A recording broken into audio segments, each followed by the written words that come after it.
Hey, what's up? It's been a minute since I've been with you all. This is Wesley A. Johnson II, aka Pastor Wes, and this is another episode of Twisted Theology, where we publicly ponder and contemplate some of the deeper things in our understanding of God. I try to come to you raw, real, unapologetic, scripted, but really unscripted. It is 25, 30 plus years of practicing faith, growing and evolving in my understanding, and being open to the revelations that I believe that I am receiving. And one of the revelations that I am growing in, one of the understandings of who God is in our world and in our life that's been evolving for me, is this idea of the kingdom versus the kingdom.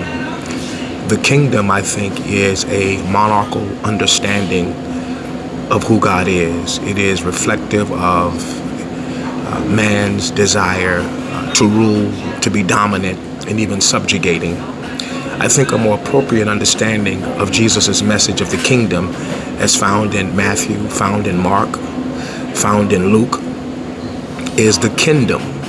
I think what Jesus did was incredibly revolutionary. I think that Jesus came with this concept and this idea of what William Matthews calls the kingdom. That is an expansion and an evolution and an extending of relationships. It is humanity at its best when it is engaged with one another without judgment. That is, I think, something that is incredibly beautiful. And if those of us who practice faith, whatever we call that faith, but particularly for those of us in the Christian narrative, which is what I ascribe to, if we could ever get a hold of Jesus, the mystic and the Messiah, the liberator and the Lord, the revolutionary and the rabbi, if we could ever get a hold of his message of this expansion and extending of relationships, it is a kingdom. I think that Jesus came to unite and reconnect humanity in a way that it had not been before.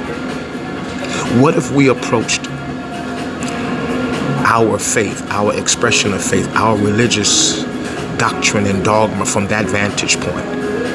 If we viewed faith from that lens, I think it automatically puts us in the place of unconditional love. Jesus says that they will know you by the love that you show one another. He says, do unto others not as they have done unto you, but as you would have them do unto you. That is a revolutionary kind of a thinking. We quote it, but do we live it? And I think it becomes easier to live when we view our relationship, our connection with the message, the ministry, the mission, and the methodology of Jesus as one that is broadening this concept and this idea of relationships. I want us to try that. At our church, the Gathering Community Church, the emphasis on community. There are 5 environments that we're trying to develop, create, live into. And one of those 5 is an extension or an extending of the kingdom. Now, our aim is to evolve and revolutionize what we call the kingdom. As a matter of fact, we're going to move beyond this idea of monarchical understanding of who Jesus was and his message, and we're going to play with that word, and we're going to try to extend the kingdom, one that is without judgment, one that loves unconditionally without boundaries, one that extends the idea of humanity amongst all people.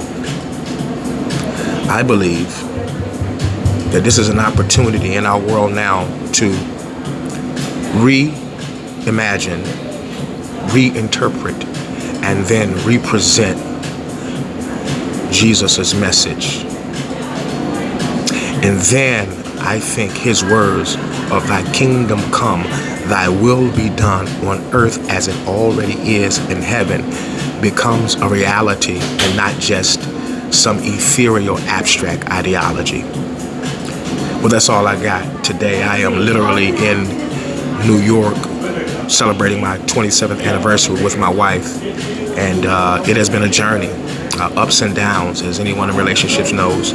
And the first place that I am practicing the kingdom, the extending, the expansion, the grace that is found in relationships at its best is in my own household. So if you hear some music back here, man, it is just because of the environment that I am in. But I was compelled to come and share this morning